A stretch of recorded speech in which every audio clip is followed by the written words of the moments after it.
Hello and welcome back to No One is Perfect, unfiltered conversation about life's messiness. Today, I wouldn't say this is an exciting topic, but we're going to dive into a deeper part in relationships, which is the line between acceptance and resentment.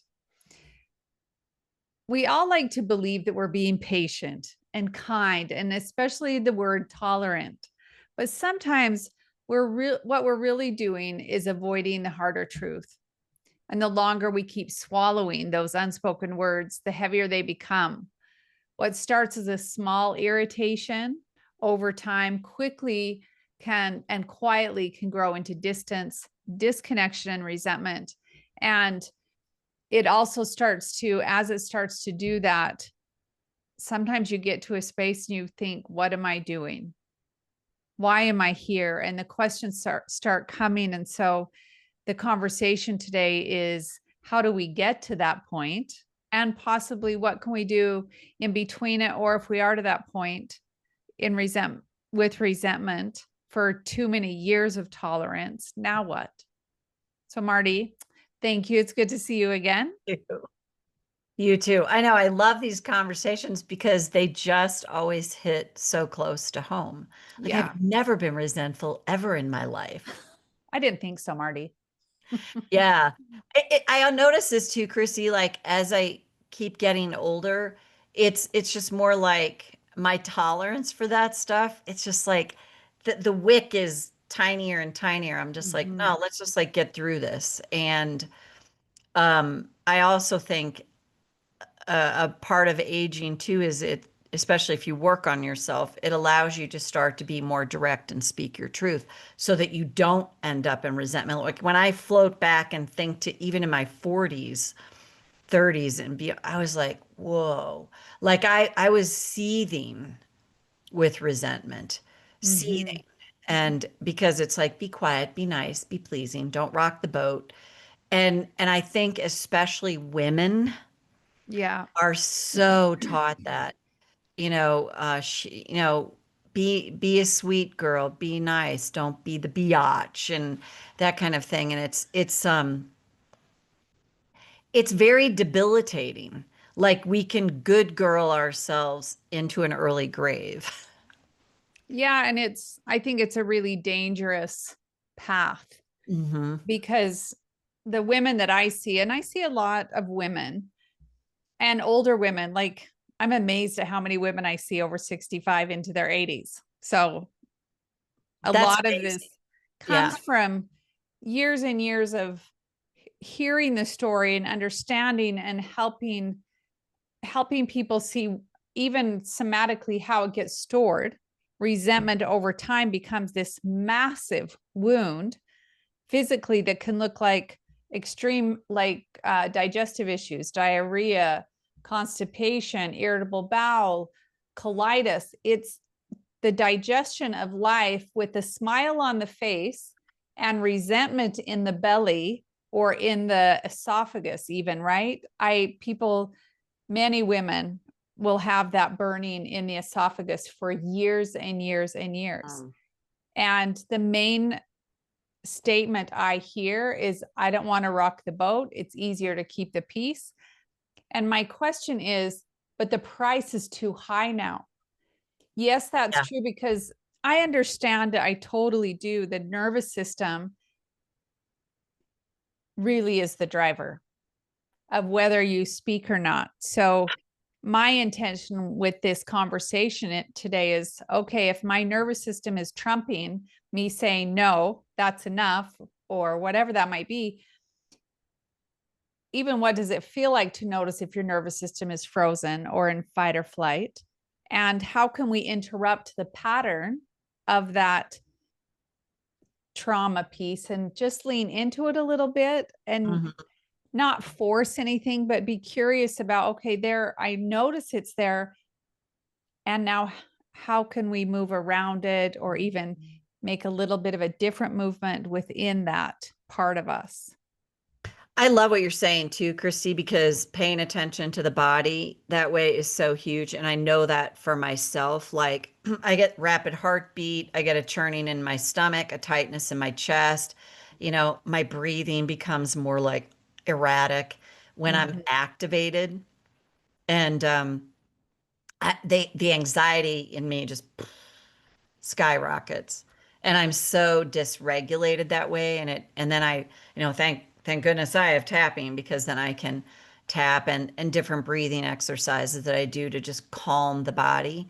But I Mhm. think really when you really become mindful of your body, you'll really see what you're storing within you. It's just that going in there and being like, whoa, look at everything that's happening in my body. And I love, I've said this line so many times before, and it's Carl Jung and Janice Berger, feelings aren't buried dead, they're buried alive. So true. Yeah. And what I some advice that I give to clients with that pattern that tend to swallow or hold resentment with a smile on their face, because there's a disconnect of not knowing how to set a boundary or not knowing that you might be being gaslighted, but there's a part of your flesh that understands that what's happening isn't okay on any level. That is so true. And what I have clients begin to notice is, okay, where do you feel the contraction when this episode happens? And or if you tend to replay a conversation in your head, which we do, everyone does that, it's part of how our brain works. Where do you feel the contraction? Where do you feel the holding? And it could be in the base of your tush, it could be in your jaw, it could be in your hips or your toes. And as you pay attention to it, and we'll do some tapping in the end to actually make friends with that part of you that contracts, to know that most often that comes from childhood, Oh, of yeah. not being able to say whatever was coming up for you as a kid, or you'd get in trouble, or love would be withdrawn. There's lots of different forms of parenting that they just didn't know. Yeah. And if we don't change it, it's going to stay the same for Yes. years and years and years. Right. And then that's where it shows up in the body. One of my favorite questions to ask myself, and I tell clients that when you're activated, is how old do I feel? Yeah. How old do I feel? Because you're time traveling back to that kid gets activated. Your kid is activated, and the kid's like, it's not safe. It's not safe. And we've often talked, Chris, we don't want to reshame anybody. There's enough of that floating around. It's like to understand, like, I'm not speaking up because it's a survival tactic. I Mhm. learned that as a child. It was not safe to have a voice, and I had to overcome that. I think of so many times when I sat there, in the principal's office, you have to sit there. Yep. Have to, especially in a Catholic school, the one I went to. If you didn't, your nose is going to get twisted, your ears going to get twisted, you're going to be beaten with a belt, or you were going to get beaten with rulers. So you just had to sit there, even if there was absolute injustice going on. And I realized how much I learned to just sit there and take it. And like I said, now I Yeah. feel like I'm like Hulk Hogan, and all of a sudden I get activated, and it's like, I'm like, I'm not gonna deal with this. It's just like it's like, nah. Yeah. Because Marty, I would bet in the past, like the fear of rejection or abandonment was what stopped you from saying something. Oh, And classic now abandonment issues. Yeah. that fear and the fear of that doesn't outweigh the Right. part of you that's like, no, I'm going Yeah. to say this because it's bigger. It's like you've found your grounding, Yes. Yeah. literally. Like you're in your body instead of trying to go into that fight, flight, or freeze. Yeah. You recognize it, I'm sure, Marty, right? You recognize your nervous system, but there's something in you that's shifted because of the work you've done and because of the Yeah. awareness in your body and the Oh, tapping. yeah. Absolutely. And sometimes, in the tapping world, I just tell people just tap, like tap right here when you're activated. You don't have to say anything. You don't have to think of anything clever. Just tap. You can do it when you're in the midst of something with somebody. I'm at the stage of my life, I don't even care. I'll be like, start tapping. Oh, you're activated. You bet I am. And I'm taking care of it so I don't turn into a wombat, like that. Yeah. And I do think for women, it's so important to find the voice, to find the truth. And it doesn't mean you have to go out, scream from the rooftops. You can if you want, and sometimes people need to do that, but I just look at it as honoring the self. I thought about this today, Christy. I started mountain biking with my husband years ago up in Taos. There were dudes up in Taos that were like, I'm not riding with Liam. And I'm like, I ride with him like every day because he was an epic mountain bike rider. And I learned and Mm. I took a lot of spills. And now, like last year, I honestly thought I broke my wrist. Thank goodness I didn't. So I took a break and I've started mountain biking. And I thought today, like we go together, but he does his ride and I do mine. And I so enjoy it now. Like I'm watching myself rebuild my confidence. But I thought what the big point was back when we first hooked up, even though I knew I was in over my head, I was gonna go no matter what, because it's like, oh, I've got to like go along for the ride. Now I'm like, nope, riding my own Yep. race.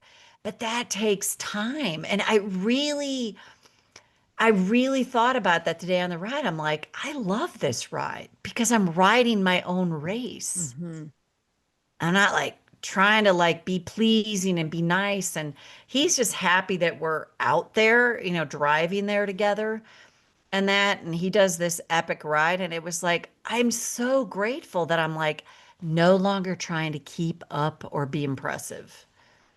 It's like, It's so huge. it's massive. It's so Massive. huge because Yeah. it is letting go of pleasing, Yeah. Yeah. pleasing and it makes me think of different things that I've done. In once particular, I was dating someone that had a motorcycle and I'd never ridden motorcycles, number one, but I remember burning my leg on the pipe Ugh. and Ugh. I didn't scream. And he's like, "Are you okay?" I'm like, "Yeah, I'm good." And I had a burn probably that big on my leg. Oh my goodness, right? But I would, my way of when I was raised was you just keep going, keep a smile on your face, be nice.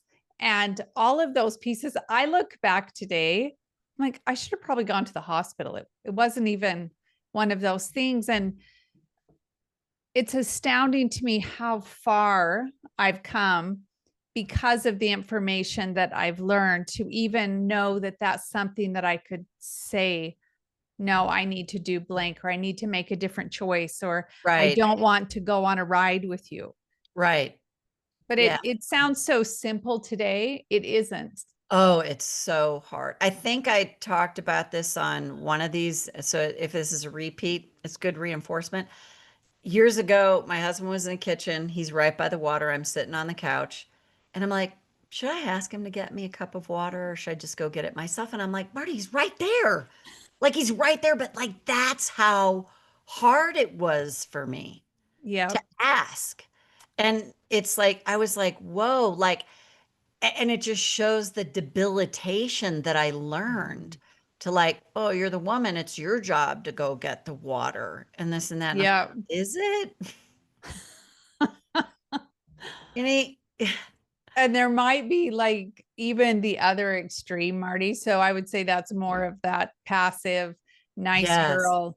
And I do think there's the other extreme too of someone that can be way over controlling because they're Oh, scared, or rage because they're scared. yes.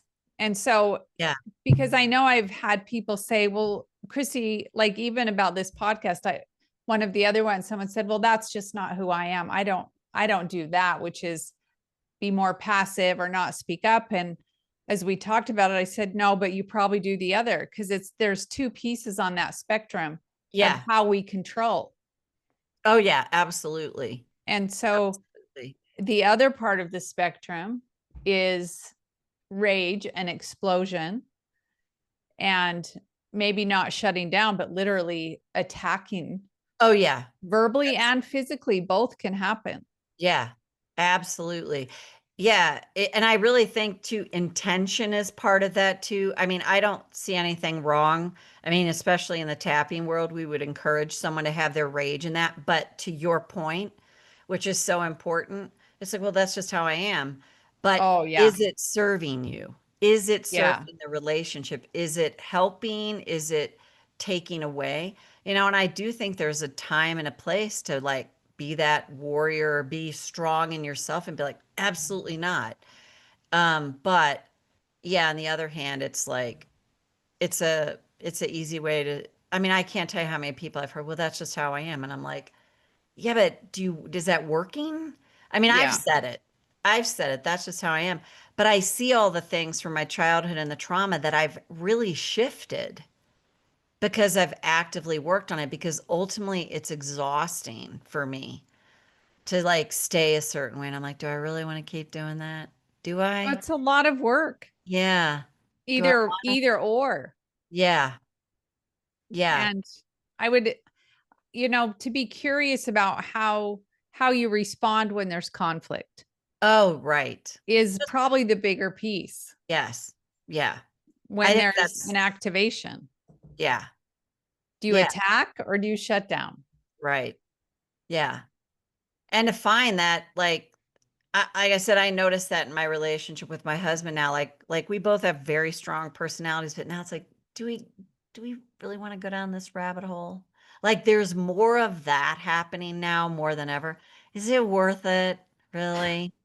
And I've noticed too where we can laugh and joke around like how do I say this? Where the digs at each other used to be like cutting. Now they're like, Mhm. really? Well, you're like there's more humor than there's ever been. And let me tell you, that is a friggin' miracle. Well, it makes it so much easier because you're It both does. committed and working towards healing. Yeah. Yeah. And Exactly. I wanted to talk a little bit about gaslighting, Yes. pulling that into how resentment can build. And sometimes, and I find this more often than not, that people either haven't heard that term or they don't understand it. Sometimes I do think it gets way overused. It is. I agree. It's kind of one of those things now that I think it can be way overused. But if we talk about gaslighting, gaslighting is a form of manipulation to gain control over another and also to avoid responsibility with either what is said or done and make the other person feel wrong or insecure, and that even to the point of that they need this person and so they'll not say something because they need them, which it really starts to build up resentment again. It's so poisonous It is. It is. to Yeah. anyone. Oh, it is. The way I used to know it, like I didn't know what it was for the longest time, but I just noticed I was always like something's wrong here. Like I've had two people that I've dealt with in my life, and I'm like, I just know something felt wrong. Mhm. Like this was a great way I would say it too. I was like, I started out a conversation thinking I had a point, and by the end of the conversation, I was like, oh yeah, I was wrong. You're right. I messed up. And like I was totally like, oh, it's all my fault and I'm the problem and this and that. And like words would get twisted. I have a therapist friend that said the thing with gaslighting is people will take Mhm. a kernel of truth and make that the whole truth about you. And that's where you get confused and you're like, wait, what Mhm. just happened to me? To me, when I feel like what just happened to me, I feel really confused. Like I thought that's when I know there's some gaslighting going on. It's like, wait, what? Yeah, That's a good indication, Marty, is it is. confusion Confusion and is huge. probably a little bit of spinning. Like Yes. people will also say that. And even to pay attention to what goes on in your own head. Like that's a good example. I feel confused. I feel like Yeah. I'm spinning. I Yep. don't know what's happening. And it's like your brain starts short circuiting because you did say something, and then the partner or the friend or the parent, the sibling can Yeah. say, that's not what I said. Oh, yeah. Right. Yeah. And then you're like, I'm pretty sure it was. And that battle inside your own head Yeah. starts to happen. Oh, it's crazy. Yeah, they're telling you didn't say that. I didn't just say that. Like they'll even say, I didn't say that. I'm like, you just said that like 10 Yep. seconds ago. You're like, and then it's crazy making. Yeah. Absolutely crazy making. And that's how I know it's like I feel insane right now. Like something's happening here. Yeah, you too sensitive. You're like, wait, That's a key one. you just ginsued me, but I'm too sensitive. Yeah. It's like oh, okay. Yeah, Yeah. yeah, and this was the other one, a big one for me, especially as a child. Like I would be abused by someone as a kid. It was so clear to me what they did was wrong. Like my inner knower knew that, Hmm. but then there I was apologizing to them. Yeah. And I knew that was so messed up because I'm like, I'm apologizing to the abuser. Yeah. That was like, whoa. That was like, and like I said, I was like researching. It took me like, what is that? Like borderline and all this stuff. Like all these things would come up. And then the whole piece of narcissism came up and all that. And I was like, whoa, gaslighting came up. And I'm like, oh my God, Hmm. that's what's happening. It's so destructive. Yeah. The bully And gets you to apologize. You're like, wait, what? well, it does. And I think, again, Marty, if we go back to where does that come from? That is from childhood of Absolutely. not knowing, especially as a kid, when there's something that happens with a teacher or a sibling or a parent. And that's what they say is you're overreacting. That's not true. You're too sensitive. It's not that big of a deal. There's all these key phrases Yeah, that you start to, it becomes a learned behavior to not absolutely. speak up or feel confused all the time. Right. And, Right. and there again, somatically, again and again, it will make you sick long term Yeah. because those kind of things start as an energetic imprint. And then over 30 years, a rash develops on your hips or on your chest, the parts that we love from, right? It's our heart space on the front or the back or on the hips, which is our intimacy relationship space. And you'll say, I have this wicked rash on my right butt cheek. I'm like, how's your marriage going? Right? Because we don't connect enough because our body's always telling us Right. Yeah. something's not okay. Yeah. I'm not okay inside here. Even though my face is smiling and I appear a certain way, I'm not okay. Right. It's so smart. It's crazy. You know what's interesting, Christy? Rashes. I remember I had rashes off and on all throughout childhood. And Mm. rashes has been probably my nemesis. I mean, Were they in the same place, Marty? I'm um, curious. Or did they move around? kind of moved around. One time I had it all, like everything other than my feet, hands, and face. I was covered in hives. Do you remember what was happening at the time? Yeah, all kinds. Well, I do remember the first time when I was a kid was just there was so much emotional turmoil at home. And then going to school in the Mhm. Catholic school I was in, there was so much like there wasn't really a safe place. What was Mhm. safe for me was to put headphones on as a kid and just put music on one way or the Yeah. other. Can't do that obviously in school. But I remember it was like trying to drown it out. I always remember I used to love the old air conditioning units that were in the window because they Oh, made a lot yeah. of noise and Yeah. you couldn't hear anything.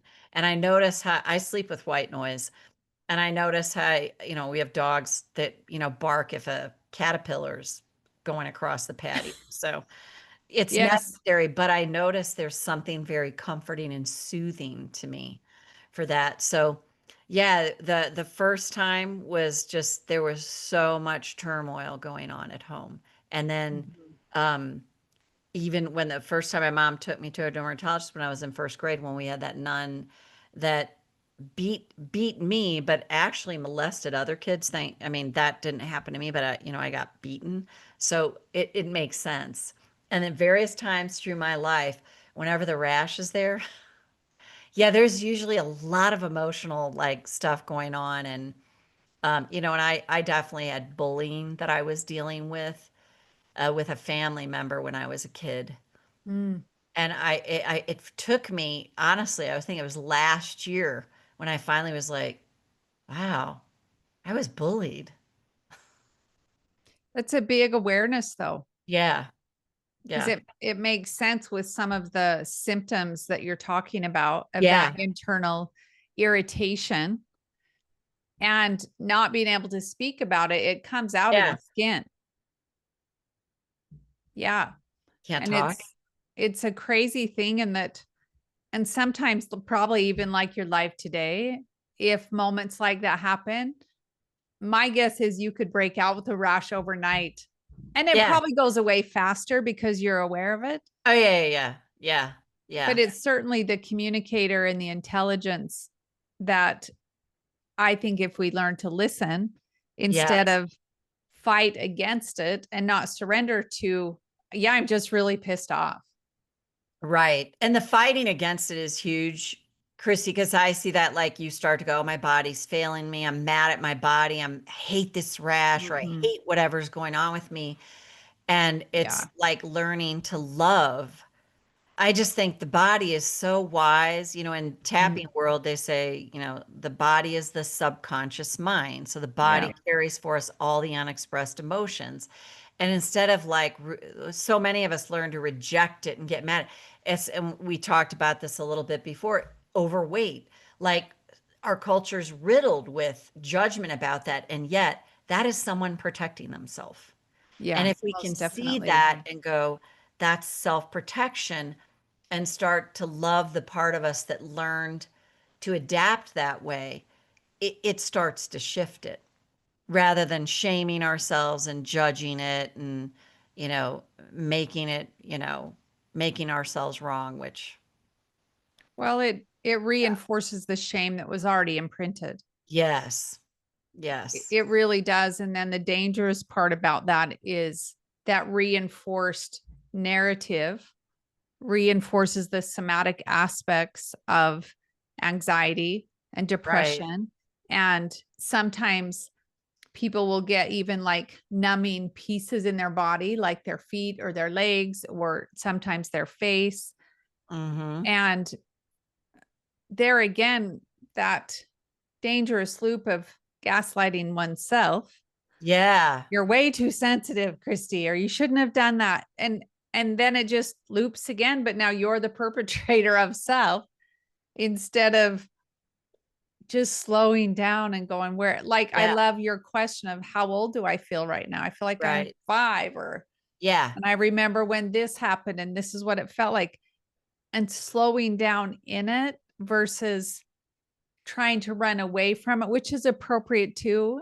Right. And if we can practice being with it and noticing the tension, and sometimes it helps to just put your hand on the place and taking a breath, and we're going to do some tapping in just a minute, but to hold the place that you feel that contraction, because in somatic work the tissue in the body is our emotional response to what's happening internally and externally. And so if you're contracting somewhere, where is it? Put your hand on it, take a breath. And then, like, we're going to do some tapping. You could even start tapping as you notice, but to not create another loop of how stupid you are, how weak you Uh, are, right. because it can't ever heal if we don't slow down and be with the part of us that it began in the first place. Yeah. And in the tapping world too, Chrissy, the first layer would be good to go to when you're telling yourself, I'm so stupid, to Mm-hmm. tap through that. Because that is the self-talk, I'm so stupid. And one other aside before we start tapping, you and I were talking about this before that it's really good to look at institutions that we're all a part of, even billboards. There's gaslighting all over the place. There's manipulation that's going all over the place. And I remember when I first awakened to what was happening to me in Catholicism, in the particular church and all that I was in, and I was like, whoa. And what you're told is like, these are people of God. And even in like, there was a great article years ago, is the personal development world gaslighting you? And, you know, Yeah. we've talked about even spirituality Yeah. can gaslight you. It's this, you know, up on high. And like the near death experiences I watch, it's all about like we're in a body having a human experience, and it's all good. You know, no Yeah. matter what, the worst parts of us are all, they're all good still. And I think that's so important to understand. It's not just people, it can be institutions, it's Yeah. advertising, it's all that stuff trying to, you know, get people to agree with what they're saying, you know. The powers in, you know, getting people to be like, "Oh yeah, it's like," instead of like, "No, we're all," that's why I love functional medicine. It takes the individual and everything Yeah. going on within that individual all by itself. Not like take this, because what works for one doesn't work for the other. And it's no different than finding the techniques and the things that help you heal that work for you. Like I said, tapping's not for everybody. Right. It's like, so if it doesn't work for you, God bless you. You'll find what it is. Yeah. The most important part being, I believe, that we are here to grow as human beings and we are here to heal because everyone comes in clean out of mother's womb. And though our nervous system develops in the mother's womb, so sometimes if you've had a high stress mother or situations that she hasn't healed, part of the path of healing is noticing, understanding, but really doing your own work. Oh yeah. Hopefully stepping away from blaming your parents at 65, Yeah. but to go, okay, then where do I move from here? And Right. noticing your own self, because that's the only power we have, Yes. It's so is true. how do I react today, Marty? Right. So as Yeah. we go into the tapping, I'll let you take it from there. But Yeah. there's a lot still, even in our conversation, that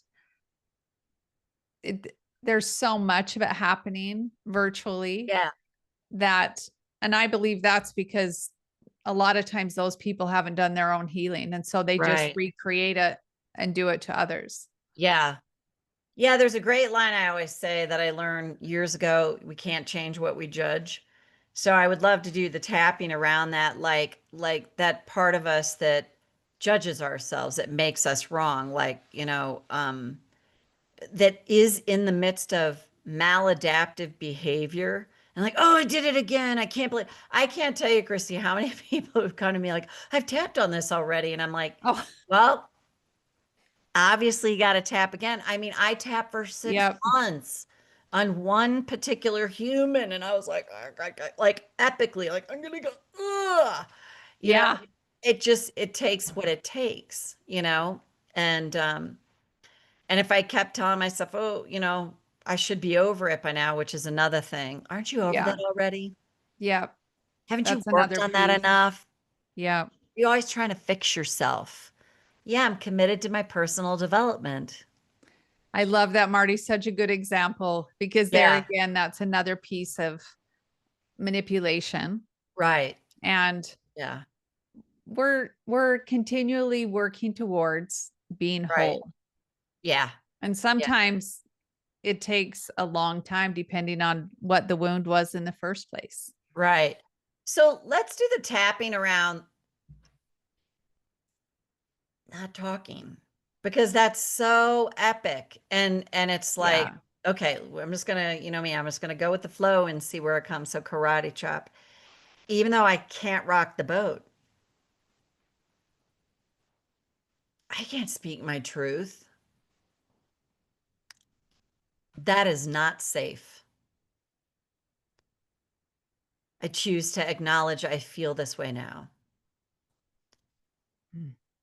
even though I've got to be nice about this, I can't rock the boat. That feels dangerous. Even though I'm totally judging myself, and I'm right to judge myself. I'm so weak about speaking my truth. Mm. I choose to acknowledge this judgment now. Go to the eyebrow. It's not safe to speak my truth, but I'm definitely paying a price for it. And what if the first step here is to ask myself, how old do I feel Mm. when I don't speak my truth? Mm. And what if that puts me in touch with that wounded child inside of me that learned it's safer to be quiet, to just be agreeable, even if I'm seething with resentment inside? Better in than out. But after all this time, what price am I paying for that? I don't have to figure this out all right now. But what if I could just be curious? How old do I feel right now? What am I feeling in my body? Where is this showing up for me? And what if that curiosity is the best first step?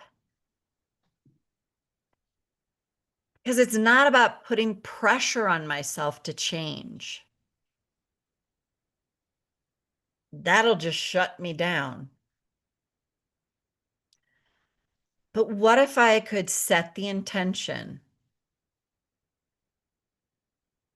to just activate my curiosity? What's happening within me? Where do I feel this in my body? And again, how old do I feel? And what if that puts me in touch with that wounded child inside of me that really needs my love and support? Because I've learned to judge this part of me and make it so wrong. But what if by separating from this part of me,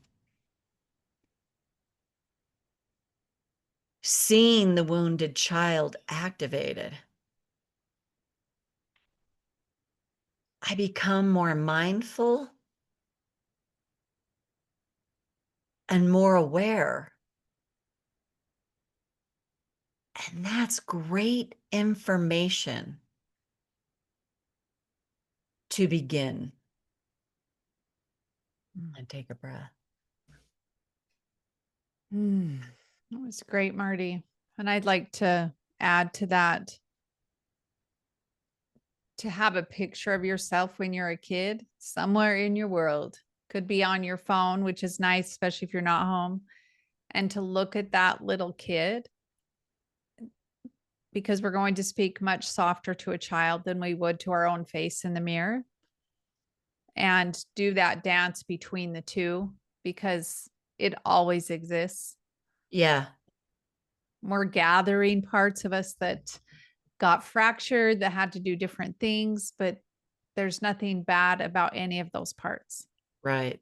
I love that too, Chrissy. The picture's huge. And Mhm. there's a great video about they have people talk about, it was women, interesting. It was all women that they had talking about like, okay, what do they dislike about themselves? It was amazing. How could they just rattle off the list of everything that Yeah, they dislike? And then they handed them a picture of themselves as a kid and they said, now say that to her. it's a It good was example. amazing to watch. Like one was like, I can't do it. I can't say that to her. And one was like, and she started to say it to her. It was so hard for her to do that. And that's like why the picture is beautiful because, that's what we say to ourselves, but we don't realize we're just punishing that little child within us all over again. And I don't say that to feel bad about yourself. It's just to become aware that Yeah, that's what I call the bully in the brain that's like, oh, you'll never make it. And who do you think you are? And blah, blah, blah. And to be aware of so that true. too. So Yeah. true. And yeah, I have one on my phone that if I need to access it, I can. I have one in my office. I use it for myself as an example, but also for clients because practicing what I preach in this is a very big deal because life is life. Yes. And we can be tough and we can be in our warrior and do all the things. And when there's an activation, it's usually the child that's activated. Exactly. Exactly. So just remember that you're human and there isn't a time that you need to have wrapped up that wound. Right. The Right. imaginary finish line. I'm done. Yeah. Yeah. I believe we're done when we take our last breath. Exactly. I agree with you. Yeah. And so as we leave you today, please remember that resentment does not happen overnight. It builds in those spaces where I would say we betray ourselves, where we don't be honest with how we're feeling or what needs to be said. And remembering over time, the tiniest movement matters for your physical body, your emotional body, and your spiritual body. Because Yes. every time we make a movement, even if it seems so tiny to us, it's still a movement towards wholeness and towards healing. And that's our whole intention with this podcast is to share what we've learned because we've learned a lot and Right. you pay the piper either way. And I'm so grateful, Marty, that you and I get to talk about what we've learned and share, and hopefully it helps someone go, Yeah. oh my God, I didn't know that was a thing. Right. Yeah. Yeah. I remember the first time I learned about codependency, I thought, that's Right. a that's a thing. Yeah. Oh, And I that's what was I am. right. I was so grateful. I was shocked and terrified at the same Yeah. time. But I look back today, I'm like, thank God someone handed me the book and said, Christy, you probably should read this Right. because I had no idea. So I'm grateful that we get to talk about these things that we see with our clients that you and I have experienced. And we appreciate everyone listening and thank you. Yes. Thanks, Please, everyone. once again, please like and subscribe and share this with your friends. We now have podcasts on Spotify and All um, over. all over. So you don't have to watch us. iHeartRadio. Yeah. Yeah, you can just listen as well, whatever your favorite platform is with podcasts, you can find us. Yeah. Thanks, everyone. So Thanks, yeah, Chris. thank you, Marty.